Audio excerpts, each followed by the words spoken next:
అయోధ్య రామాలయంలో మరో ఆధ్యాత్మిక వేడుక. అయోధ్యలోని శ్రీరామ జన్మభూమి ఆలయ సముదాయం మరో కీలక ఆధ్యాత్మిక కార్యక్రమానికి సిద్ధమవుతోంది. జూన్ 5న గంగా దసరా సందర్భంగా మొత్తం 14 ఆలయాల్లో విగ్రహ ప్రతిష్ఠా కార్యక్రమాలు జరగనున్నాయి. శ్రీరామ తీర్థ క్షేత్ర ట్రస్ట్ మే 30 నుంచి 3 రోజుల పాటు ప్రత్యేక పూజలు, శివలింగ ప్రతిష్టాపన, వేద పఠనలు, వాల్మీకి రామాయణ పారాయణం వంటి అనేక ఆధ్యాత్మిక కార్యక్రమాలను నిర్వహించనుంది. ఈ వేడుకలో మొత్తం 101 మంది వేద పండితులు పాల్గొనబోతున్నారు.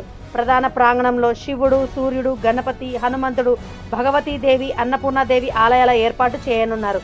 అలాగే సప్త మండప ప్రాంతంలో వశిష్ఠుడు, వాల్మీకి, అగస్త్యుడు, విశ్వామిత్రుడు, అహల్య, శబరి, నిషధరాజు విగ్రహాలను కూడా ప్రతిష్ఠించనున్నారు.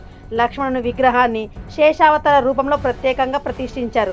పెద్ద సంఖ్యలో భక్తులు పాల్గొననున్న ఈ కార్యక్రమం రామాలయ ఆధ్యాత్మిక మహిమను మరింతగా చాటనున్నదని ట్రస్ట్ అధికారులు తెలిపారు. గతంలో ప్రధాన ఆలయ విగ్రహ ప్రతిష్టాపన కార్యక్రమం ప్రధాని నరేంద్ర మోడీ సమక్షంలో జరిగింది.